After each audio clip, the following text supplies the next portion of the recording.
There are some mornings where I wake up and that's the first words out of my mouth. Yeah, Not today, though. I had a good weekend, but some of the people we're about to talk to could have been asking themselves this very thing. Sure. My favorite part of the show, let's do this. Good Pueblo, guess. Colorado. Get this. Now, I've heard about guns, knives, nunchucks, Chinese stars as weapons, canes, knives, swords, machetes, paring knives. I don't know. I think this microphone has been used as a weapon from time to time. You know, people get passionate and heated in here and angry about stuff. Sure. This is the first time I've heard about a case of beer being used as a weapon. That's right. Case of beer, Pueblo, Colorado. 2 men are accused of using an 18-pack case of Bud Light as a weapon while stealing the beer at Loaf and Jug. You heard me. It's called Loaf and Jug. Okay. You know how it goes in these rural areas. Right. Loaf and Jug convenience store. The men are accused of stealing 3 cases of Bud Light from the store early Saturday. According to police, one of the men used a case of the beer to hit a clerk during the theft. Thank God the clerk wasn't seriously hurt. Police officers chased the suspects on foot. The affidavit said police found 2 cases of beer in a backyard, then went inside and found the men. The men are now awaiting their court appearances, and Bud Light is very happy that they are getting publicity like this without having to spend a dime on a marketing campaign. Bud Light thanks you. The city of Pueblo, Colorado, and the store clerk does not. Wait, go back. So they stole 3 cases of beer, hit the clerk with 1, and then left the other 2 in the backyard. Exactly. What? You know what? Like I said, What? this is why we say it makes you say what? What the? It doesn't make you say silence. It makes doesn't. you say What this does it right make you here. What the? Exactly. I say that when I'm sitting here in silence, and it should have said that. Anyways, next, Viagra. Viagra's back in the news. Viagra, I didn't know this can be used on animals. What? That's right. I am serious. Horn dogs. Get this, and not even a. They can be Horny used on toads. animals. No, dogs. Exactly. No, it's dog time. A pit bull. That's not what a pit bull would sound like, right? Pit bulls don't sound like that. That's Well, more they like shouldn't be taking Viagra either, well, so I don't know. maybe they do sound like that if they take too much Viagra. Anyways, there's a pit bull named Ingrid. Wait. Why in the hell would you have What? a pit bull and name it Ingrid? And why does she need Viagra? I'm getting to that. Ingrid, pit bull, needs Viagra. Get this. The pup, whose cheery disposition, now this is in Long Island, New York. The pup was used as a bait dog to incite dog fights. Oh. She's on a website, Little Shelter. She was used as a bait dog, and she would get the dogs, crazy, so they would fight. In addition, Ingrid was diagnosed with heartworm and a severe heart condition that needed immediate regulation to keep her alive. Okay. Get this. Got it. Veterinarian suggested Viagra as a solution to keep her up and running, and it saved her life, and it's actually working. Yeah.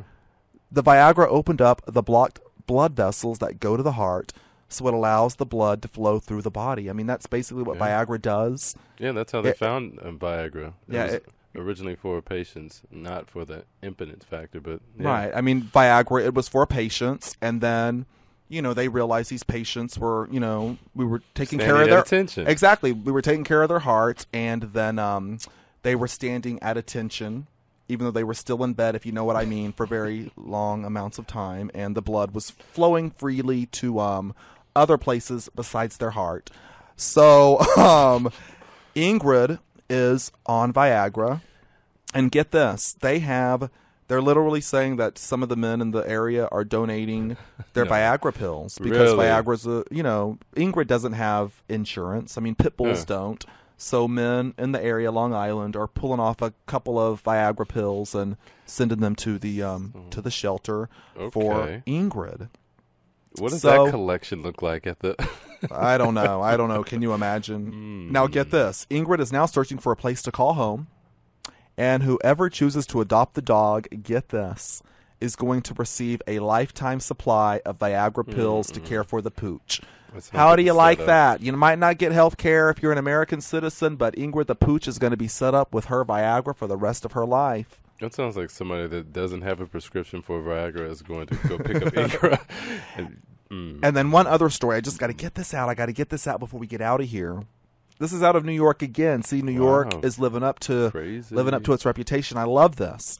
Now, a disabled lawyer accused of touching the rear end of a taxi and limousine commission judge is blaming it on his cerebral palsy.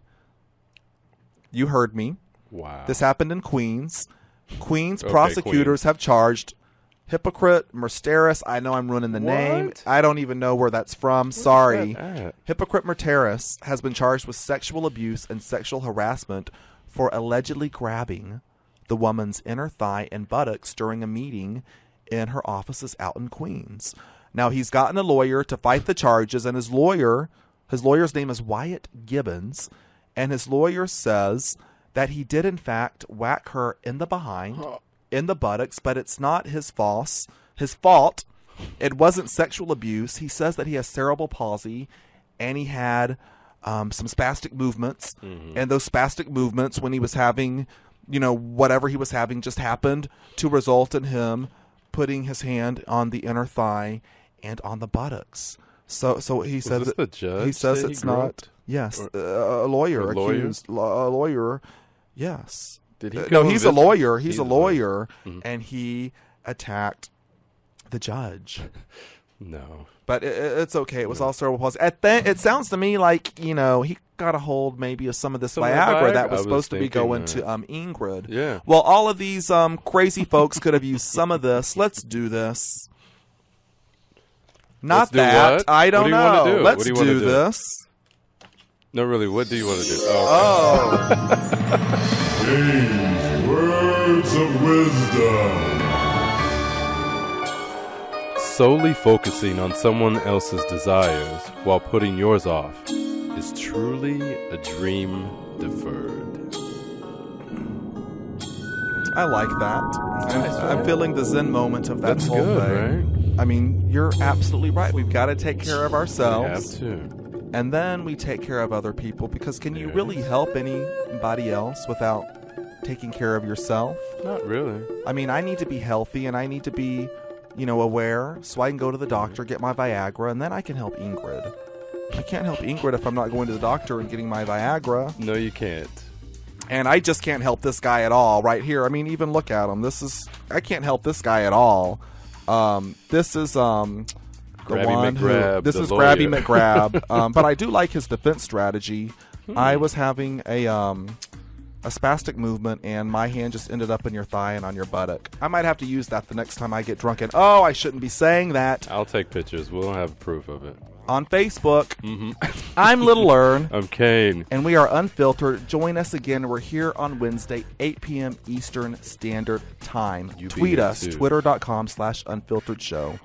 Be back on Wednesday.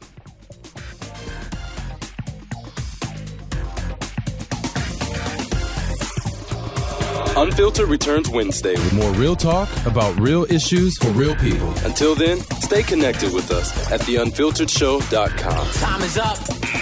Later.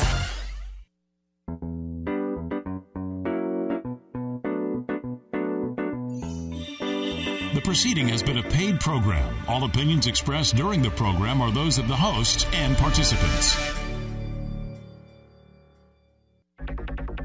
This is Chat About It, the future of Internet radio. Don't just listen to Internet radio shows on business, sports, or politics. Chat about it. Sassy! Sassy!